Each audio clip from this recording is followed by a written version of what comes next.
YouTube'да осындай YouTube премиумды қосып алып, қайтып өшіре алмай жүрген болсаңыз, осы видеоның соңына дейін бірге көреміз. Бұл YouTube премиумның бір жақсы жерлері бар. Мысалға, бір видео көріп жатқан кезінде, былай назад шығып кетіп, кез келген бір нәрсені істей беруге болады. Мысалы, WhatsApp-қа кіріп, Каспиге кіріп деген сияқты нәрселер істеп. Тағы бір ерекшелігі бар. Мысалы, бір видео көріп жатсың. 800 метр деп айтылған.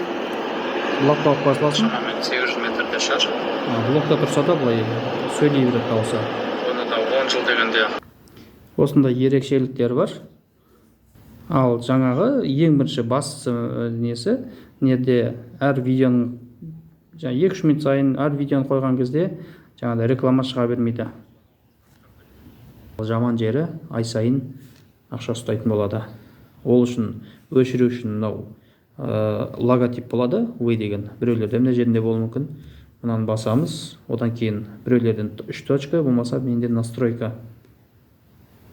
Одан кейін мына жерінде покупки и платные подписки. YouTube премиум шықты. YouTube премиумның өзін басамыз. Астында оформить и төбесінде отменить подписки. Так, мынаның астында далее. Одан кейін перейти Google Pay. Мен Google Pay-ға тіркеп қойғам жаңағы картамды. Енді мына жерде картамды тіркеп қойғам. Менен бір айға 2700 теңге алды. Енді уақыт жақындаған кезде мен өшіруге тура келіп тұр. Ақша төлемеу үшін отменить подписки.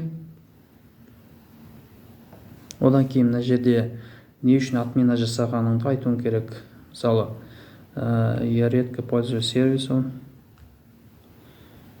Одан кейін мына жерінде назар аудару керек. Менде бұл айға ақша алынып қойды, міне 6 апрельге дейін. Так, отменить. Міне осылайнан, міне. Негізінде бұл YouTube премиумды қоспай қойған дұрыс.